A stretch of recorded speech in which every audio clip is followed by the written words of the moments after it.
After my promotion, my husband's family held a meeting to tell me I should turn down the job. His sister smiled, that money should support the whole family. My husband nodded, it's only fair. I took a deep breath and said, then let's make things even. The next day, they checked their bank accounts and panicked. I never thought I'd be in this position. I never thought the man I married, the man I loved, would betray me like this. But here we are. For context, I 34 female work in tech in Austin, Texas. I've spent the last 10 years grinding my way up from an entry-level job, pulling late nights, missing holidays, and doing everything I could to stand out. It paid off. Last month, my boss called me into a meeting. I was being offered a promotion, a huge one. A C-level position with a salary that would triple my income overnight. It was more than I ever thought I'd make in my lifetime. I was ecstatic. I told my husband, Mark 36 male, as soon as I got home. I expected him to be happy for me. And at first, he was. Or at least, he pretended to be. But something changed over the next few days. He got distant. Weird. At first, I thought maybe he was feeling insecure about the fact that I'd be making so much more than him. He'd never been the ambitious type, and I'd always been fine with that. I wasn't one of those people who thought a man had to be the provider. I believed in partnership. Then, he hit me with, my mom wants us to come over for dinner. She wants to talk about your new job. I should have known something was up. I walked into his parents' house that night expecting a small dinner. Instead, I found his entire family waiting for me in the living room. His mom, dad, sister, brother-in-law, 2 cousins, and an uncle all sitting there, staring at me. It felt like a setup. Mark sat next to his mom, avoiding my eyes. His mom, Diane, was the first to speak. Sweetie, we all wanted to talk to you about your new job. I nodded, waiting. We think it's wonderful, of course, she continued. But we also think you should reconsider taking it. I blinked. Reconsider. His dad, Greg, chimed in. It's just, this job is a lot. A lot of money. And it wouldn't really be fair for you to keep all of that to yourself, would it? I stared at him. His sister, Natalie, smirked. That money should support the whole family. You don't need all of it. I looked at Mark, waiting for him to say something. Defend me. Tell them they were insane. Instead, he nodded. Yeah, babe. It's only fair. Fair. I felt my heart start to race. You want me to? What? Hand over my paycheck? Natalie rolled her eyes. Not all of it. Just enough to help out. Help with what? My voice was sharp now. Diane clasped her hands together like she was about to deliver great news. Well, honey, we were thinking, since you'll be making so much, you could help pay off our mortgage. And Natalie and her husband need help with their student loans. And your father and I are looking at vacation homes, but the market is just crazy right now. My stomach dropped. Oh! And Greg needs a new truck, she added. Greg nodded. My old one's about to give out. I turned to Mark. He still wouldn't look at me. I took a breath. Let me get this straight. You all want me to take my new salary and fund your lives? Natalie shrugged. Well, yeah. Mark finally spoke. Come on, babe. You know we'd do the same for you. I laughed. I laughed out loud. Would you? I asked. Would you all really? Because I've never seen any of you lift a damn finger for me. His mom gasped like I'd slapped her. That's not true. Diane protested. We're family. And family helps each other. Greg added. I stood up. You know what? You're right. They all looked at each other, confused but pleased. They thought I was agreeing. I smiled. Let's make things even. Here's the thing. Mark and I had a joint savings account. Huge mistake. Over the years, I had put way more into it than he had. I never cared because I thought we were in it together. That night, as soon as we got home, I sat on the couch while Mark went to shower. And then? I transferred every single dollar of my contributions, over $45,000, into my personal account. Then, I made some calls. His car? I paid for it. The loan was in my name. I had it repossessed. The credit card he'd been using freely, assuming I'd keep covering it, frozen. The mortgage? I made sure my name was protected. By morning, Mark's entire financial world collapsed. The first call came from Mark's mom. I ignored it. Then his sister. Then Mark himself, screaming from the bathroom. What the hell? Where's all my money? I sipped my coffee. By the time I checked my phone, I had dozens of missed calls and texts. From Diane, how could you do this to your own family? From Natalie, you selfish B***TCH. You humiliated us. From Mark, babe, please, we need to talk. I let them stew in it. Mark came home from work white as a ghost. You ruined me, he whispered. No, I said calmly. I just evened the playing field. He stared at me, eyes full of panic. I don't know what happens next. I don't know how much lower he'll sink. But I do know one thing, they thought they could use me. They thought I would hand over my success like it was nothing. They thought I would always be the nice one. But they forgot one thing, I earned this. And I don't owe them a damn thing. I knew they would be mad. I knew Mark would panic. But what I didn't expect, the lengths they would go to get back at me. After draining our joint savings and cutting him off financially, I thought the worst was over. I was wrong. Mark wasn't just mad. He was desperate. And desperate people do stupid things. For the first few days, Mark tried to apologize. He'd text, please, let's talk. I never wanted to hurt you. He'd call, leaving voicemails where his voice cracked, saying he'd been pressured by his family and had just gone along with it because he thought it was the right thing to do. I ignored him. I needed space to think. Then, on the third day, he showed up at my office. He looked like hell. Unshaven. Bags under his eyes. He hadn't slept, hadn't eaten. He was losing it. Can we just talk? He pleaded. Just 5 minutes. I stepped outside, arms crossed. Go ahead. I made a mistake, he said. I know that now. I should have defended you. I should have told them no. But it's over now, right? We can fix this. I shook my head. No, Mark. You can fix this. I'm done. His face changed. Gone was the desperate, apologetic husband. He gritted his teeth. You're making a mistake, he said. His voice was low, almost a whisper. You think you won? You think you can just walk away and leave me with nothing? I raised an eyebrow. I didn't leave you with nothing. I left you with exactly what you earned. His hands clenched into fists. You'll regret this. I turned to walk back inside. I doubt it. A week passed.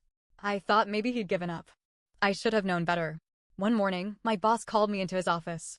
He looked concerned. Hey, he said, shutting the door. I got an anonymous email about you. Thought you should see it. He turned his monitor toward me. And my blood ran cold. There, on the screen, was an email filled with outrageous lies about me. That I was stealing company funds. That I was emotionally unstable and had a history of violent outbursts. That I had lied on my resume to get the promotion. Every line was a carefully crafted attack on my credibility. The email ended with, I thought you should know before you trust her with any major responsibilities. I knew exactly who sent it. My boss leaned back. This is clearly bullshit, he said. But I need to ask, do you know who might be behind this? I swallowed my anger. Yeah, I do. That night, I got a text from Natalie. You thought you were untouchable? Watch your back, B*TCH. So this wasn't just Mark. This was all of them. They wanted to ruin me. First, they tried to take my money. Now, they wanted to take my career. But they weren't prepared for what I was about to do next. I called a lawyer. I explained everything, the attempted financial manipulation, the threats, the defamation. She listened carefully, taking notes. Then, she said something that made me smile for the first time in days. They've already screwed up. Let's make them pay for it. And just like that, the real revenge began. Mark and his family thought they had me cornered. They thought a few well-placed lies and some intimidation would scare me into submission. They were so sure I'd just roll over and take it. What they didn't know was that I was already 10 steps ahead. Because while they were busy plotting against me, I was laying a trap. After meeting with my lawyer, I wasted no time. The next morning, my lawyer drafted a defamation cease and desist letter directed at Mark and his entire family. Every single one of them, his mom, his dad, his sister Natalie, even his cousin who had chimed in on a Facebook post, got served. The moment they realized what was happening, they panicked. Mark called within minutes. What the F***ck is this? He yelled into the phone. You're suing us? I'm giving you an opportunity to stop, I said, my voice calm. Retract the lies and this doesn't go any further. His voice was pure rage. You wouldn't dare. I smirked. Try me. That same night, I got a call from an unknown number. It was a woman's voice. Hey, she said, almost nervous. I just thought you should know. Your husband has been cheating on you. I almost laughed. Nice try, Natalie. She hung up immediately. Not even 2 hours later, I got an email from an anonymous account. Subject line, your husband's secret life. Inside were doctored screenshots of texts between Mark and a random woman, except they were so badly photoshopped that Mark's name was misspelled in one of them. I forwarded them straight to my lawyer. They're sloppy, she said, almost disappointed. But this is actually great. It strengthens your case. The next morning, my lawyer filed for an official restraining order against Mark's family. Things were about to get real. 2 days later, Mark showed up at my apartment. Pounding on the door. Open the door, he yelled. I didn't move. I was already on the phone with the police. They showed up in 5 minutes flat. Mark was still screaming when they dragged him away. You think this is over? You think you can destroy me? But as they put him in the squad car, one of the officers said something that stopped me cold. "You're lucky we got here before he tried anything," he muttered. I frowned. "What do you mean?" The officer glanced back at the squad car. "We found a tracker under your car. Someone was watching you." The next morning, my lawyer called me. "Do you know why Mark was so confident he could destroy you?" she asked. I swallowed. "Tell me."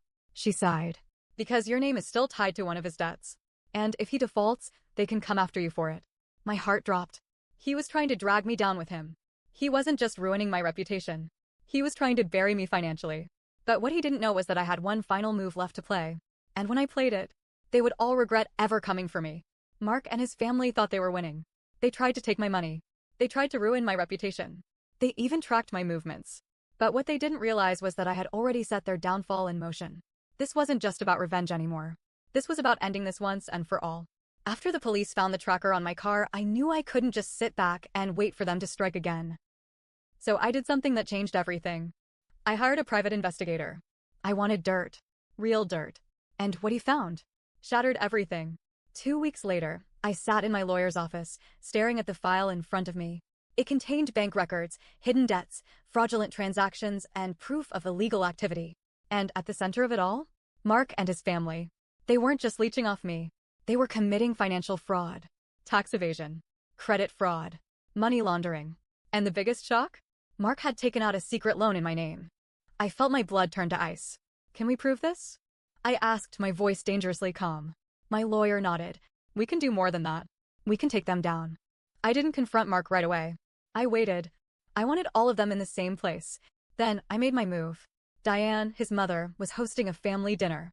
I knew they were planning another ambush, probably some last-ditch attempt to intimidate me. So I played along. I arrived calm, composed, and smiling. Mark was there. Natalie. Their parents. Even his uncle. They thought they had the upper hand.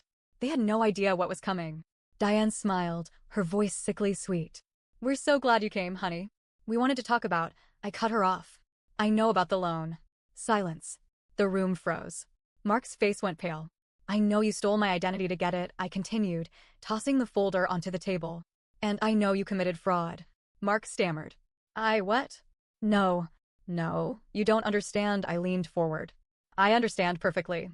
Then I dropped the next bomb. "I also know about the tax fraud." Diane's fork clattered onto her plate. I looked right at her. "You've been lying on your returns for years. Shifting money. Hiding assets. Do you really think the IRS won't be interested in this?" Greg, his father, turned bright red. "You little B***TCH, he snarled. "You think you're so smart? You don't know what you're talking about." I smiled. "Oh, but I do." And so do the authorities. The room exploded. Mark's mom started screaming at Greg. Greg turned on Mark. "What did you do?" Mark lost it. "IT wasn't just me. It was all of US, he shouted. "Mom, Dad, Natalie, you all knew." Natalie's mouth dropped open. "You idiot," she hissed. "You're going to get us arrested." Diane burst into tears. "How could you do this to US?" she sobbed. "We're your family." I stood up. "You wanted to take everything from me," I said. "Now you get to lose everything." The next morning, my lawyer filed charges. Fraud, identity theft, financial crimes. Then, I made a call to the IRS. Within weeks, Mark's family was under investigation. Their bank accounts? Frozen. Their assets? Seized. Their cozy life? Gone. Mark tried to beg me to drop it.